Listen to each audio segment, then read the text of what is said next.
à 5 et verset 8. Et donc, en résumé, le Seigneur, sur le Dieu Tout-Puissant, au départ, il a dit dans sa parole, dans Jean 2, je répandrai mon esprit sur toute chair. Vos fils et vos filles prophétiseront, jeunes gens auront des visions et le veillard des songes. Dieu a promis une partie de lui. Après que Jésus soit venu sur la terre, est passé à la croix, nettoyer le péché, détruire le péché par son sang. Alléluia. Amen. Je dis alléluia. Amen. Et donc depuis ce temps-là, Dieu a répandu son esprit sur toute chair. Je dis bien toute chair. Il n'a pas dit je vais répandre mon esprit sur l'église Pentecôte, sur l'église évangélique, sur l'église... il n'a pas donné de nom. Dieu même là, les noms des églises, c'est nous qui donnons les noms des églises. Sinon Jésus n'a pas une église. Jésus est l'église. Dis amen s'il te plaît. Amen. Jésus n'a pas de couleur. C'est lui qui dit non, lui là il est Assemblée de Dieu, lui là il est Pentecôte, lui là il est catholique, lui là il est tant. Jésus ne connaît pas ça. Aujourd'hui quand Jésus va venir là, toi qui le confesses, toi qui fais sa volonté, toi qui marches selon son plein sa volonté, même si tu n'as pas une communauté et que tu confesses Jésus-Christ, il va te sauver. Dis amen s'il te plaît. Tu dis amen s'il te plaît. Il y a des personnes qui sont dans les communautés, mais qui sont pires que le diable. Par rapport à quelqu'un qui n'a pas de communauté, mais qui confesse Jésus-Christ, qui aime son projet, qui fait la charité, qui ne fait pas le mal. Mais Jésus va choisir qui? Il choisit qui? C'est pas la communauté qui sauve, c'est pas la religion qui sauve, mais c'est la relation entre toi et Jésus qui va te sauver. Chaque fois la Bible dit, l'homme est sauvé par la foi. On n'est pas sauvé parce qu'on est dans une communauté, on est dans une église où il y a 1 milliard de personnes, et une communauté où il y a 1000 églises dans le monde entier. Jésus s'en fout de ça. Le jour de la Pentecôte, j'avais pas 1000 églises. C'était le début des ministères. La vraie église a été créée le jour de la Pentecôte. Parce qu'avant la Pentecôte, les Romains étaient là. Ils étaient chrétiens, ils n'étaient pas chrétiens, mais d'après ils adoraient Jésus. Ils suivaient les règles de Moïse.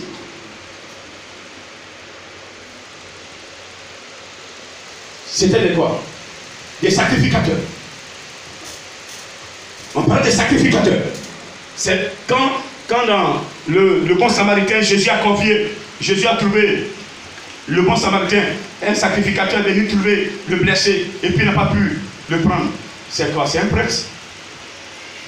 Je vais dire à une personne le jour de la Pentecôte. Amen. Donc si toi tu as ton église, que le Saint-Esprit n'est pas le seul, revois ton église. C'est pourquoi nous allons parler du Saint-Esprit encore. Ce qu'il fait dans la vie d'un chrétien pour que le croire en lui. On ne voit pas Yahvé. Il y a des gens même depuis ils sont nés, ils voient l'église, ils n'ont jamais, Jésus ne s'est même pas montré en vision même un jour à eux. Prenez le Saint-Esprit pour que la vie soit propre. Quand on parle du Saint-Esprit, c'est eux qui baillent, qui crient. Ils sont fâchés. Des gens prient en langue, ça vous énerve. Moi quand je dors et puis mon voisin est en train de prier en langue, je suis sécurisé. S'il vous plaît. Parce que la prière en langue, dès que j'entends, ça veut dire que déjà ma maison est sécurisée. Amen. Tout à l'heure, si le président Alassane vient ici, à Brébeau, mais l'armée sera à Brébeau. Mais toi, tu vis à Brébeau. Tu as un... Bon, ce jour-là, tu as oublié même de fermer ta porte. Non, les militaires sont là-dedans, il n'y en a même pas de voleurs ici aujourd'hui. Vrai ou faux? Voleurs même a peur de venir à Brébeau ce jour-là parce que l'armée est déjà là. Et donc quand quelqu'un prie en langue, il faut que tu saches que ta vie est sécurisée. Parce que quand on prie en langue, on dégage une puissance. Tiens, mais s'il te plaît. Je dis tiens, comme s'il te plaît. Tiens, comme s'il te plaît. Ce que nous combattons aujourd'hui, cette pandémie-là, elle est invisible. Elle est invisible. C'est un esprit. Quand on dit virus, c'est comme un esprit. On ne le voit pas. Mais il tue. Moi, je n'ai pas fabriqué les résurrections. Ce sera en live. Ce n'est pas moi qui le fais, c'est le Seigneur qui va le faire. C'est pourquoi c'est difficile aujourd'hui à certaines personnes de croire. D'autres ne croient pas. Parce que c'est tellement grand, c'est tellement gros. Mais quand Jésus est né, on dit son père c'est Joseph. Les gens ont connu Joseph, ils ont connu Marie. On dit Jésus est fils de Dieu. Non, vous allez nous tuer. C'est quel montage ça? Amen. Ça c'est un montage. Jésus qui est né de Joseph et de Marie là, aujourd'hui il est fils de Dieu. Mais vous-même c'est pas possible. Mais ce qui s'est passé dans l'antichambre, lorsque l'ange a approché Marie, vous dites tu seras enceinte, et que Marie a dit à l'ange, je ne connais point d'homme, et que là il lui a dit, c'est pas ta force, mais dans ton ventre, le Saint-Esprit va déposer un enfant, et cet enfant va t'appeler le sauveur de l'humanité. Maintenant la personne a compris, parce que là c'était des enseignements cachés. S'il te plaît, fais très attention. Quand Dieu choisit, il ne faut pas le juger. Il ne faut pas le juger. Dis amen, s'il te plaît.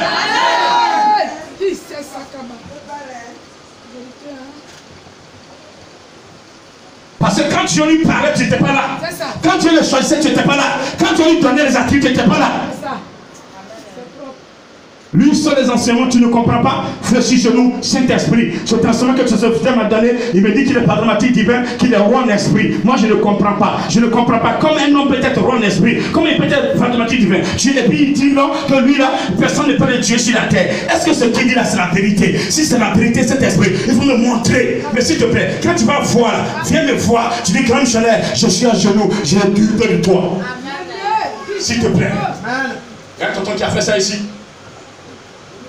Il doutait de moi. Mais quand Dieu lui a montré c'était la maison de Moïse. Mais quand elle a vu la personne qui était assise devant la maison de Moïse, matin il m'a trouvé dans mon bureau. Il dit grand c'est le las.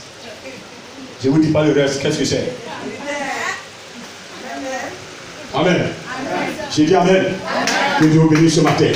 Ce matin il s'agit de Jésus-Christ de Nazareth. Voilà. Mais c'est lui qui m'a fait. Et la manière dont il m'a fait aussi, il va te faire aussi. Amen. Parmi vous, il y a des personnes, je vois des prédicateurs, je vois des chantres, je vois des prophètes, je vois des prophétesses. Je dis parmi vous, il y a des prophètes, il y a des prophétesses qui sont assis là. Il attend simplement que vous enleviez ce qui est en vous qui n'est pas de lui. Il attend seulement que vous preniez l'engagement. Il attend seulement que vous soyez sur la voie. Il est prêt à vous utiliser à une échelle très élevée. Il est prêt à vous utiliser à une échelle très élevée. Il est prêt à vous utiliser à une échelle très élevée. Il est prêt à vous utiliser à une échelle très élevée. Mais la seule condition, vous devez d'abord l'accepter. Vous devez l'accepter. Dieu ne peut pas t'utiliser tant que tu n'as pas accepté. Et accepter veut dire enlever beaucoup de choses en soi. Et c'est pourquoi Dieu a promis son esprit. Parce que quand, dans le jardin d'Éden, l'esprit de Dieu devait être touché, devait être consommé. Mais être consommé en dernier plan, pas en premier plan. Et qu'est-ce que l'homme a fait? Dans les deux arbres qui étaient plantés dans le jardin d'Éden, au milieu de ce jardin, où il y avait aussi beaucoup d'arbres fruitiers qui étaient plantés, l'homme a touché l'arbre de la connaissance du bien et du mal. Tous les arbres là, Dieu dit mange tout, mais là il ne touche pas. Il a touché l'arbre de la connaissance du bien et du mal. Il a désobéi. Sous l'inspiration du serpent, qui est le diable. Le diable a dit va manger, tu ne mourras pas. Et il allait toucher. Le mal est entré.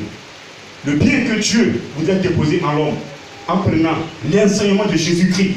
Parce que celui qui a la parole de Jésus-Christ, il nous serait difficile de faire le mal. Quand tu vois aujourd'hui ton frère qui a la haine contre sa soeur, contre son frère, c'est qu'il n'a pas la parole de Jésus. Je le dis et je le répète. Quand tu vois quelqu'un qui est égoïste, quelqu'un qui est méchant, quelqu'un qui a le mal en lui, quelqu'un qui aime faire le mal, qui aime faire des choses pour qu'on parle le mal de lui, s'il n'a pas la parole de Jésus, quand tu as la parole de Jésus-Christ, quelque chose change en toi. Quand tu manges de ce fruit, la vie vient à toi. Quelque chose change en toi. Et tu vis pour Jésus-Christ. Tu restes pour lui. Tu peux avoir la parole de Dieu et puis avoir le mal en toi. Les deux ne peuvent pas ensemble. Dis amen. Amen. Le mal et le bien ne peuvent pas aller ensemble. Amen.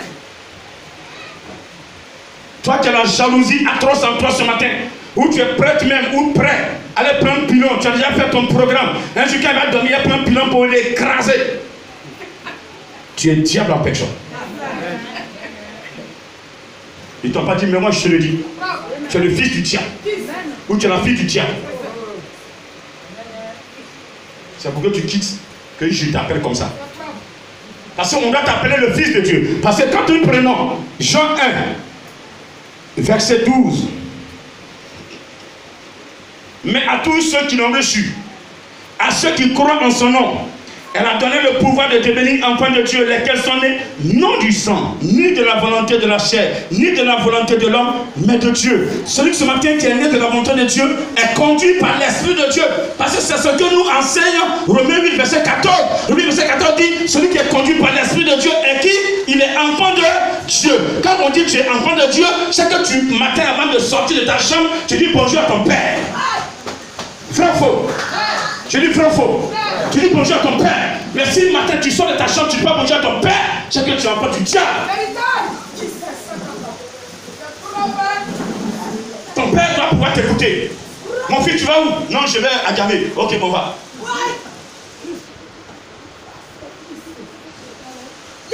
Celui qui est conduit par l'Esprit de Dieu est... Oh, j'ai pas entendu.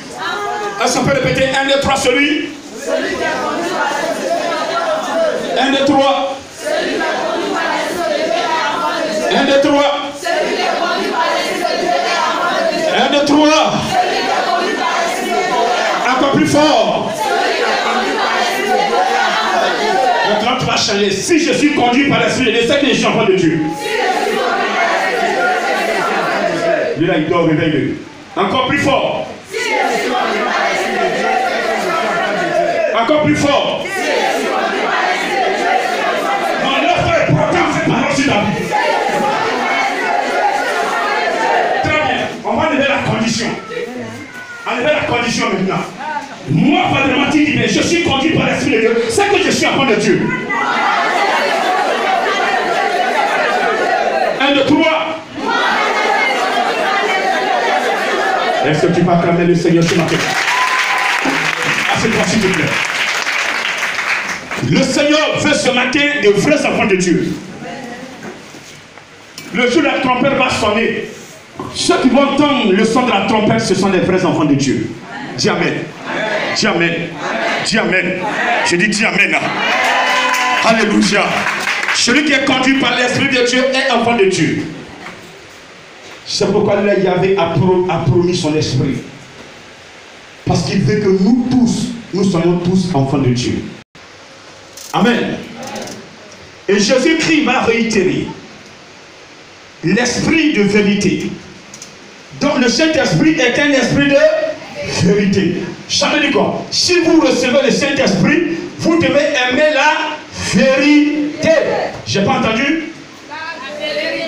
Répète, si je reçois le Saint-Esprit, je dois aimer la vérité. Si je reçois le Saint-Esprit, je dois aimer la vérité. J'ai reçu le Saint-Esprit, je dois aimer la vérité. Encore une fois. Est-ce qu'en toute sincérité, tu aimes la vérité? Non, regarde-moi dans mes yeux et dis-moi que tu aimes la vérité. Des fois, quand on te parle et puis ça te touche, là, tu es fâché.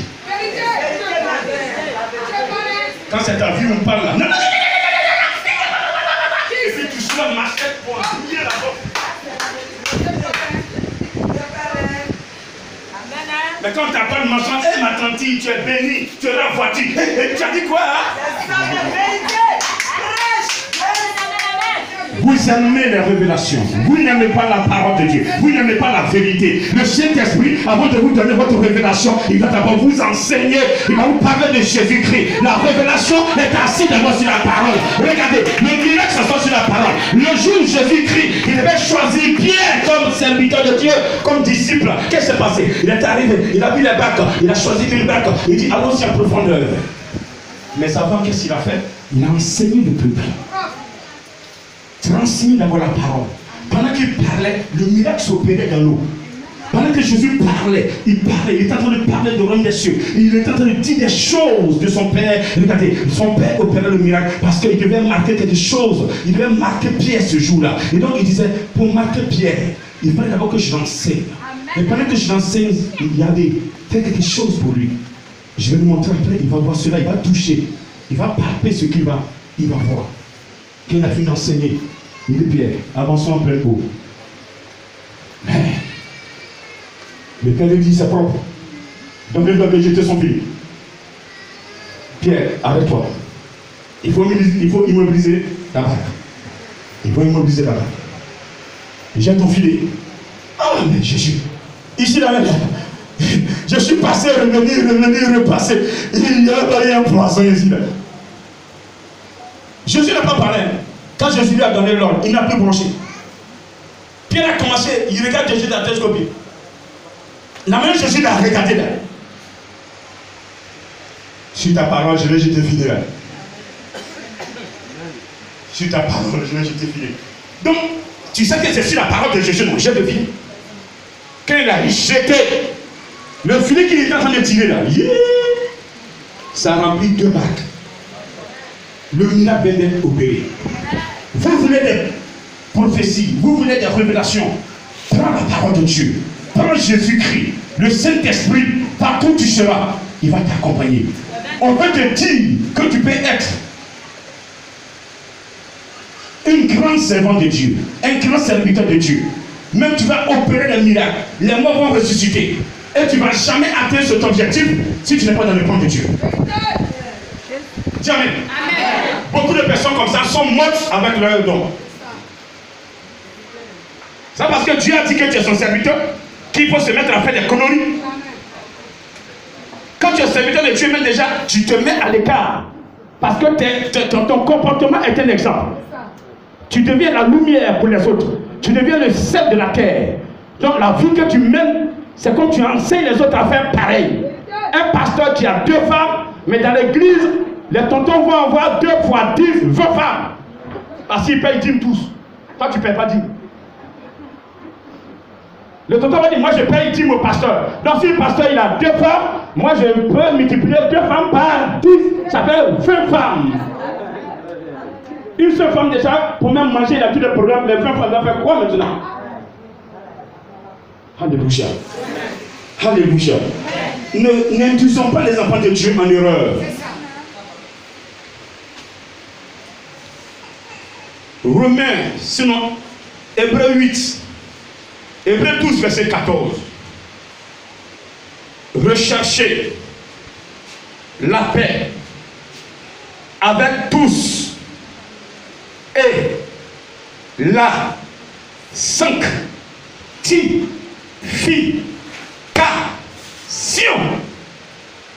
sans laquelle nul ne verra le Seigneur.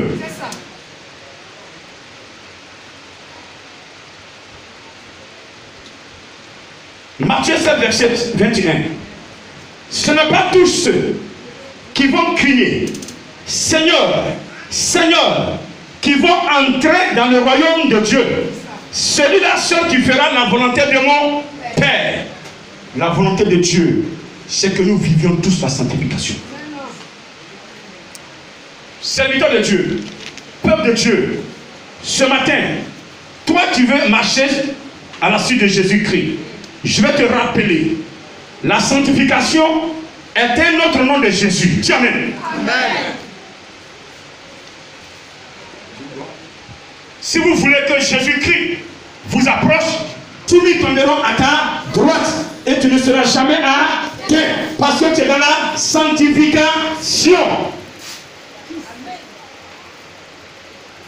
Ne suivez pas de ces pasteurs qui disent que tout le monde est sauvé. Mais ceux qui meurent aujourd'hui, plein sont en enfer. Ils savent qu'ils ne reviennent pas pour nous donner leur position. Chaque fois, ils nous enseignent pour qu'on leur donne notre argent. Et le jour où on va mourir, on est surpris d'aller en enfer. Ton argent ne peut pas changer ta position. S'il te plaît, ce qui peut changer ta position, c'est la vie que tu vas mener sur terre. Même le jour où tu vas mourir, il peut laisser des milliards dans ton corps. Il n'a qu'à donner au plus grand pasteur du monde. Il n'a qu'à prier. Avant même que tu fermes les yeux, que ce pasteur ne sache que tu es déjà mort, ton âme a déjà emprunté la voie de l'enfer.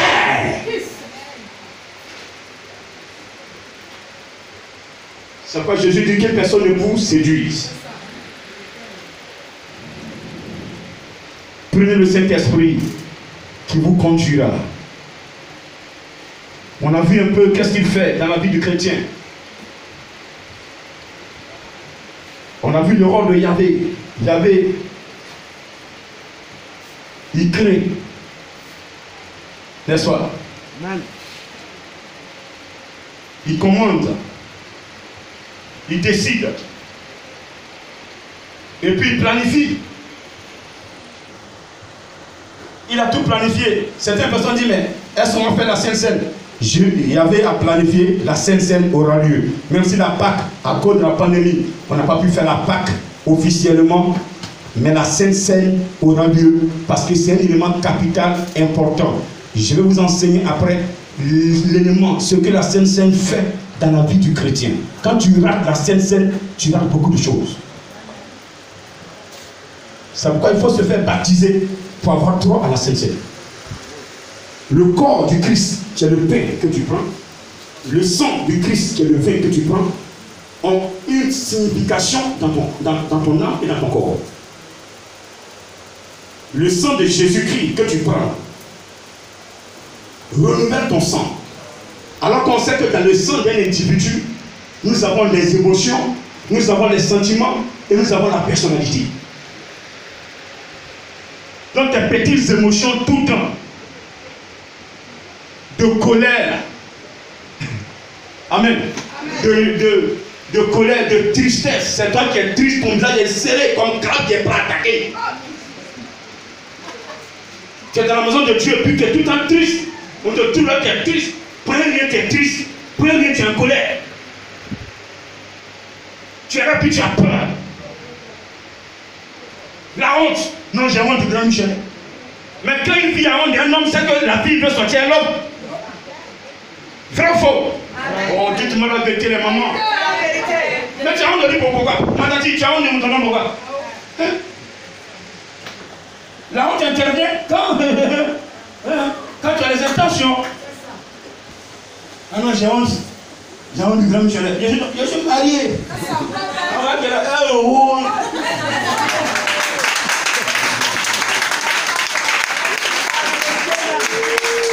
C'est comme je suis calé, hein, propre.